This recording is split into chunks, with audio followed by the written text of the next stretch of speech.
Everyone, I've got a new pressure washer gun here. Let me tell you about some of the specs. This can handle up to 3,600 PSI, so it'll work with a lot of gas pressure washers, really high pressure, and it can handle up to 6.6 gallons a minute, and also hot water up to 140 degrees Fahrenheit. Comes with all the accessories that you see here. We've got an extension wand, so I can unscrew the 3/8 quick connect fitting that's already here, put the wand on, and put the fitting back on this end. We've got 7 different nozzles that come all with this holder as well, and a little carabiner, so you can clip this onto your washer and keep it handy, or even onto your belt.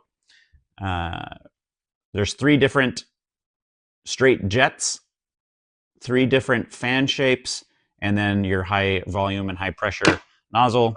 And then for the wand end, we've got different fittings here that connect to the bottom of the gun, so you can connect this up to your pressure washer hose.